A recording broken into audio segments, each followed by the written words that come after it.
Every once in a while, writing that changes the course of human history comes from behind prison walls. I think pretty soon we're going to be able to add to that canon an article that Rumeysa Ozturk wrote about her experience in a black hole prison in Louisiana. So here's Rumeysa's account. It was the holy month of Ramadan, and I was fasting. Once finished, I got ready to attend an iftar dinner, throwing on my hoodie, sweatpants, and a jersey headscarf. Definitely not a day for being fancy. I was looking forward to taking a short walk and catching up with friends at the Interfaith Center when I was suddenly surrounded and grabbed by a swarm of masked individuals who handcuffed me and shoved me into an unmarked car. I'll just pause to say, I think we've all seen that video. If you haven't seen it, I made a video about what happened on that fateful day in March. I'll try to link it here. Suddenly, I was thrust into a nightmare. Who were these people? I was shuttled from Somerville to another city in Massachusetts, then to New Hampshire and Vermont, followed by Georgia and Louisiana. I experienced countless changes in agents, cars, planes, and handcuffs. I never could have imagined such an ordeal when I came to the United States in 2018 to pursue my graduate studies, learn and grow as a scholar, and contribute to the child development field. I earned my master's degree in developmental psychology from Columbia University on a Fulbright scholarship, and now I'm in my final stage of doctoral studies at Tufts. I'm going to pause here again because if you haven't heard of the Fulbright program, it was started by a U.S. Senator William Fulbright, 1946, way back in the wake of World War II. Goal of improving intercultural relations, cultural diplomacy, and intercultural competence between the people of the United States and other countries, considered one of the most prestigious scholarships in the United States. So just for context, Rumeysa Ozturk came to the United States as a part of that program. She came here as part of a program that was very intentionally created by the US government after World War II and the trauma that the world had experienced in the wake of fascism, the Holocaust, and millions of lives lost, to promote cross-cultural understanding and to attract students like Rumeysa. So she describes why she wrote this op-ed a year ago in the Tufts Daily, to affirm the equal dignity and humanity of all people. The opinion article urged the university to listen to its undergraduate student body and the democratic resolutions passed by the Student Senate, including acknowledging the Palestinian genocide. Writing is one of the most peaceful ways of communication that I'm aware of. Writing is a form of listening, process of thinking, and the foundation upon which academic work is built. Writing is the heart of freedom of expression.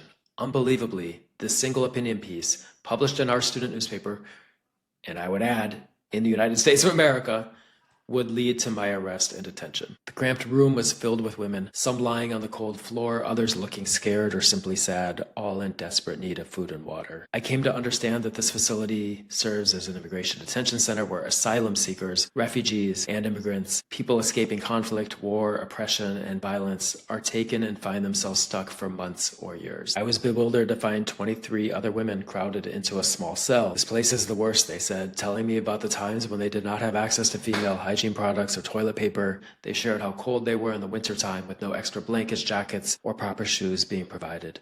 They shared stories of witnessing violence. The next chapter of my experience in prison began in that moment. This is after her intake. Over the next 6.5 weeks, I found myself immersed daily in the love, beauty, resilience, and compassion of these women. We each found ourselves trapped in our own individual nightmares, but we found comfort and relief in one another, and we share the burden and pain by listening to each other. So again, this is a women's ICE prison, and a lot of the women there, I assume, were moms. She goes on, each conversation turned into a group therapy session where we would gather to open up about the grief we felt regarding the harsh realities and dehumanization occurring in a godforsaken, for-profit ICE prison in America, a place we had all come to pursue our dreams. During limited times outside in the yard, I walked with many women listening to their stories. A singer with almost 1 million followers, a talented violinist, Pilates instructor, a visual arts teacher, a devoted mom, a loving grandmother, and a woman with passion for arranging flowers. Someone's best friend, someone's fiance, someone's wife, someone's daughter, an aunt, a human rights activist, a human like all of us with a heart, and me, a very confused international doctoral student. So yeah, there were moms in this place, and Rumeysa was there for 6.5 weeks, but I imagine some of the people detained in a place like this are detained a lot longer and separated from their kids, and who knows what their children are going through during this experience. So she mentions for-profit ICE prison, the GEO Group. They operate for-profit prisons all over this country. They've done so long before the Trump administration. They are publicly traded stock on the stock exchange, and they are profiting off the detention, sometimes long-term, of, in this case, women. Then Rumeysa talks about going to the library, and I began flipping through the pages in search of solace, as books have always been my safe haven. To my surprise, I discovered handwritten notes scattered throughout the book, dated and written by various detainees over time. These messages were filled with reminders of hope, strength, and the assurance that this too shall pass. Tears welled up in my eyes as I read their heartfelt expressions.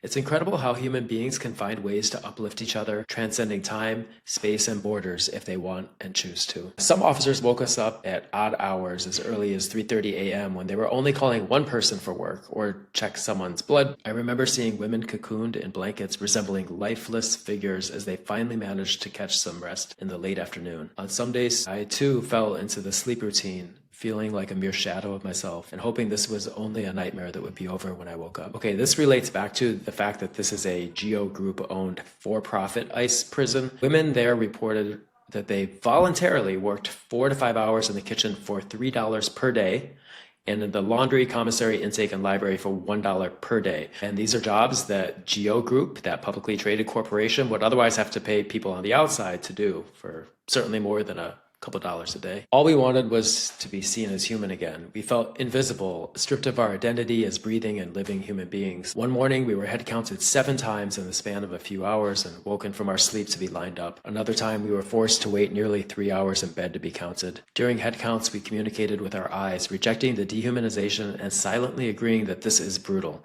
We longed to be recognized as more than just numbers, no longer reduced to figures in orange uniforms. So then this section, please write about us. Many women wept day and night, longing for their families. My friends showed me letters from their young children, accompanied by sweet photos of them and mischievous pictures of their pets.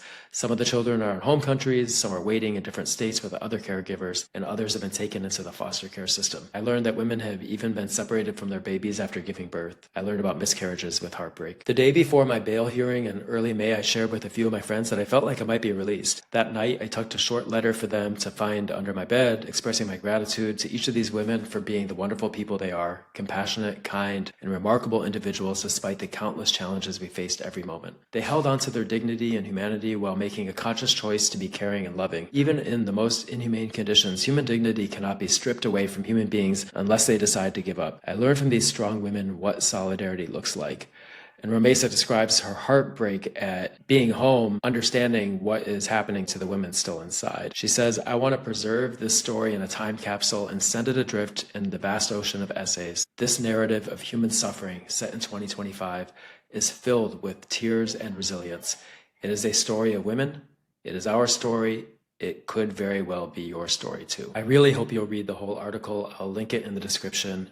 Rumeysa's words are so important, and even more so because she got out and she had the capacity to write this amazing piece. How many more women who are there with her, who are still there, will never get their story out? I think of black site prisons like this one in Louisiana, so-called Alligator Alcatraz in Florida. I think about de facto political prisoners like Jeanette Vizguera, who I really want to make a video on sometime soon. If you think back to earlier this year, Rumeysa's arrest seemed so jarring, especially at such an early point in this Trump 2.0 regime, when masked ICE agents accosted her on the streets in Somerville, Massachusetts. How many of these scenes have we seen since then of ICE unleashed? How many more will we see now that that big so-called beautiful bill has just passed that holds hundreds of millions more for ICE to do more of this and carry out these human rights violations? But this is who we become. I think it's really important to bear witness and also to hear the stories of the people who are experiencing some of these things firsthand. I want to share some of the ways that you can help. So Rumeysa is represented by the ACLU, and she and the ACLU worked on this piece on how we can all support immigrants. I'll link this in the description as well. Here are the top lines. 1, write your member of Congress and demand that they vote no on any bill that would punish non-citizens for exercising their First Amendment rights. 2, stay informed on the abuses in our immigration detention system and share the stories of immigrant community members being impacted by this administration's cruelty. 3, know your rights when encountering ICE agents to help keep our communities safe. And that is your rights if you're being approached. That also is understanding all of our rights if you need to help intervene. 4, join protest or other actions in your community. And 5, volunteer with trusted organizations. Again, I'll link this here. I do think it's important that we not only know what's happening, but also not feel like we can't do anything about it.